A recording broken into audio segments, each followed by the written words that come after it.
said you can describe Brian in one word, it would be passionate. He's one of the most iconic leaders we've had in the IFF. His passion for firefighters is something we can all emulate and strive toward. Many of the labor leaders have some idea of the sacrifices that Brian made for our members. Many of the members don't. California Professional Firefighters and leadership was not a job. It was not clocking in and clocking out. To him, it was 24/7, 365. And Brian just always felt like somebody I can pick up the phone and call, and he would actually call me to check in. Every time I meet up with him, and he comes up to his first words are, "Charlie, how are the feds doing?" Just one of those guys that's a natural leader. I saw that from the first time I met him. Just has that command presence when he walks in a room. I found his friendliness, his optimism, his positivity kind of infectious. He was a person that is unique in terms of he had wonderful and great compassion. And at the same time, in holding union office and being on the job, he could be as tough as nails. He's a genuine trade unionist. He cares about others, not only the members that he represents. Brian has really exemplified what it means to be able to disagree without being disagreeable. And I think that's really lost in American politics today. I first met Brian when I was going through the hiring process with Metro Fire here in Sacramento. This guy comes through the door to get me to go into the interview. You know, this big tall guy with a really scary look on his face. We got to the end of the interview and he asked me what I'd like to do with my free time. I said I watch my son a lot and I surf, and he cocked his head, could see the light bulb go off in his head, and all of a sudden, you know, the mean interview guy all of a sudden became like the surfer guy. We did a 21-week academy. It's a very tough academy. Graduation night, comes up to me and he's like, "We're going surfing on the 14th. Felt like a blind date, right? Because we just had these little interactions throughout the 21 weeks. We got in the car and drove to the coast and surfed together. That's kind of how it all started. We've ended up being lifelong friends and surfing partners. Well, Brian and I first met in 1984 as volunteer firefighters. We were working for the American River Fire District. We got hired together in 1985, went through the recruit class, and then started our first month together out at Station 8. We've had fires together. I have pictures of us both as rookie firefighters fighting a fire. We were in the same battalion for a long time, and we continued on as friends. Our wives had become best friends, our families. I was off probation at Metro Fire. I was able to bid his firehouse. He was a captain at Station 21 and worked side by side with him. Always impressed me how he operated on the fire ground, around the firehouse, just always professional. You know, when the tones go off, it's just all business. When you came to work with Brian Rice, you knew that he would hold you to the highest standard of our skill set that we had to provide to our public, but also the way we treated the public. I met Brian many, many years ago when he first got involved in the union side of our business. He believes what he believes, and he works for what he believes. And that, in and of itself, is something that's been a big advantage to him. I was a president when Brian Rice became an officer in the local 522. I could tell early on he was going to be special as a director. He ended up serving 2 terms as the president of the local, 12 years. Local 522 has an amazing foundation of leaders. Brian's one of those. I always felt that Brian wanted those who came after him to achieve even more.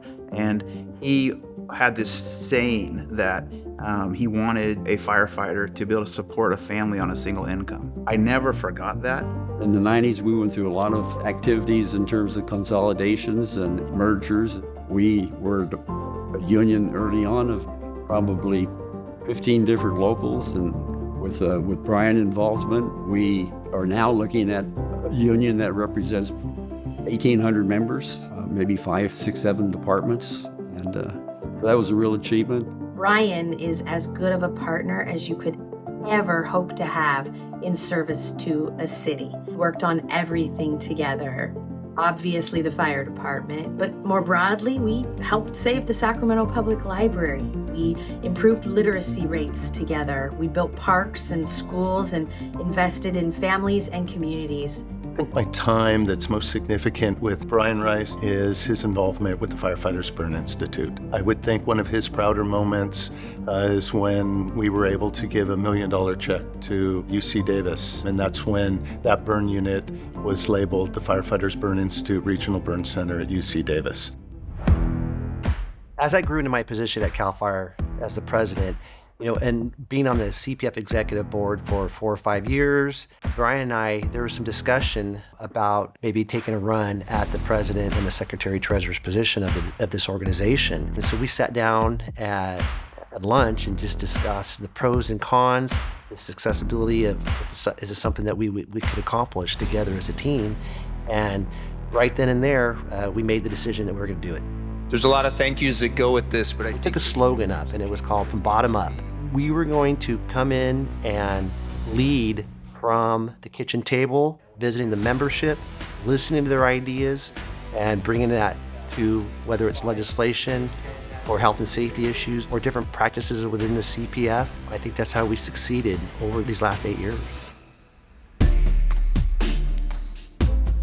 The IFF has many state organizations, but the CPF is without a doubt the crown jewel and the most successful state organization. Being a president sounds good, sounds like, you get to do a lot of fun things and all that.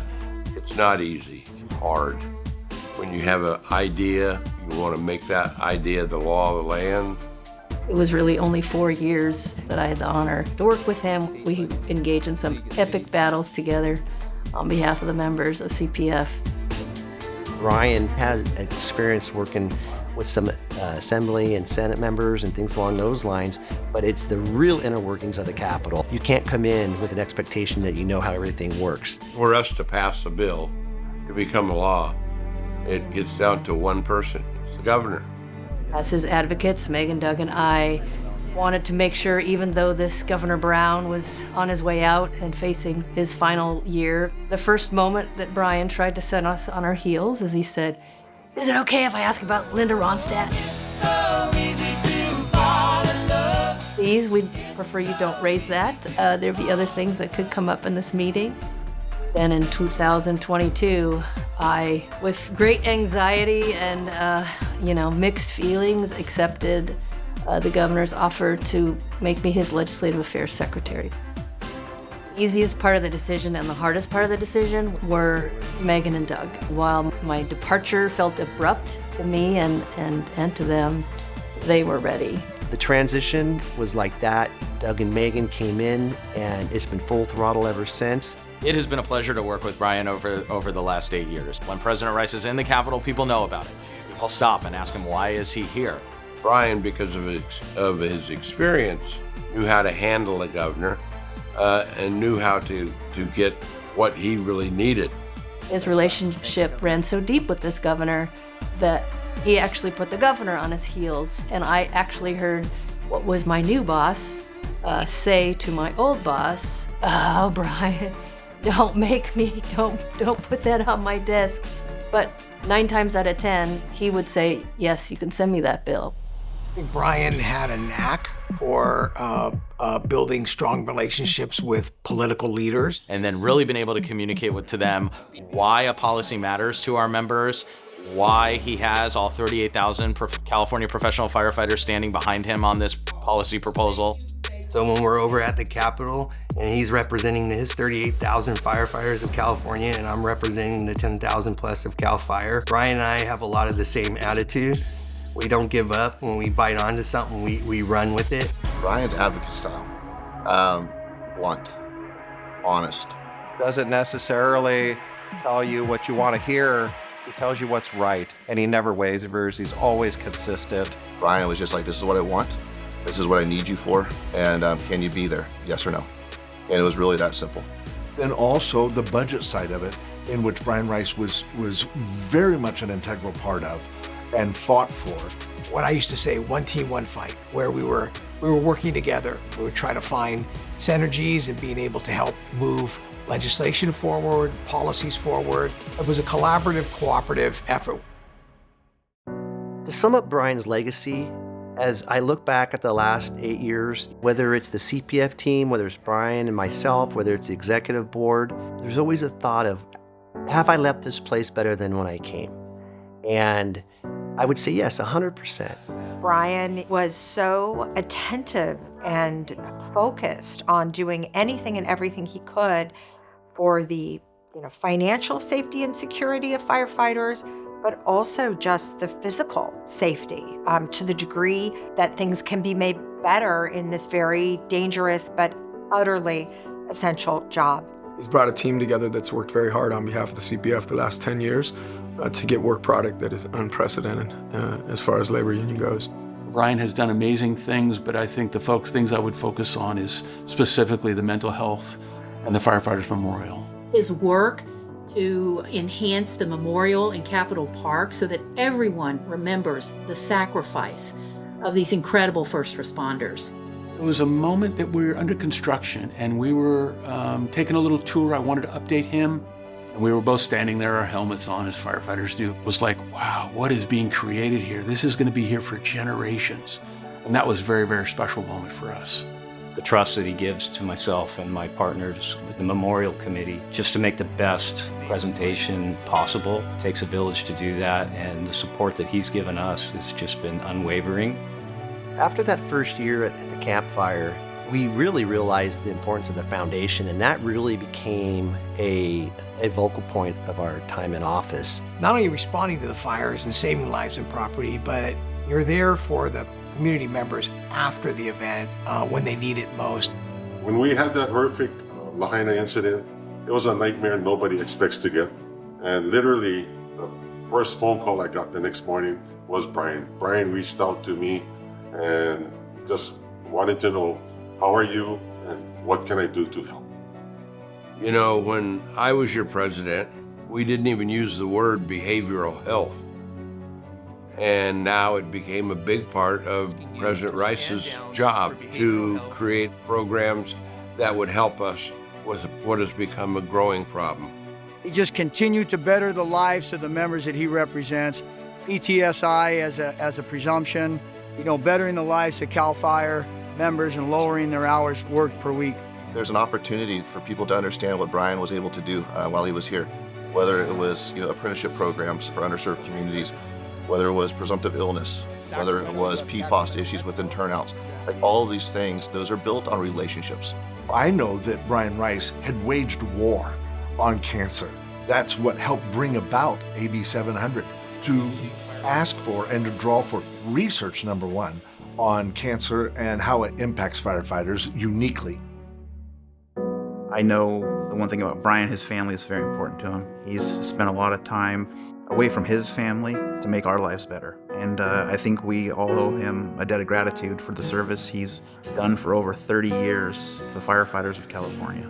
He was our president for the last 8 years, arguably in the most difficult times, from fire seasons to COVID to the political divisiveness that we see today. And he was always able to lead with character and conviction and a caring nature. It's just been an absolute treasure to work with Brian. And that really epitomizes who I think Brian is.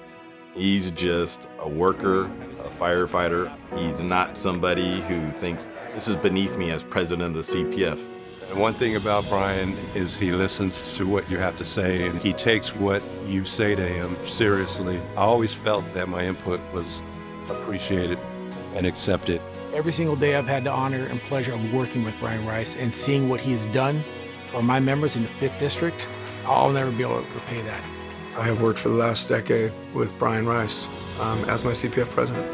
Brian's a friend and a confidant. Brian's probably one of the most passionate leaders you will ever find, who wears his heart on his sleeve. When I need help, always someone I call, someone I can lean on. You're going through hard times or you need help, the people that turn to you, that would give the shirt off their back, that's the kind of people I appreciate. Personally, he's been a mentor to me. Somebody that I can rely on, someone that I can pick up the phone and call and run something by. And he's helped me grow individually, and I appreciate everything that he's done for the fire service.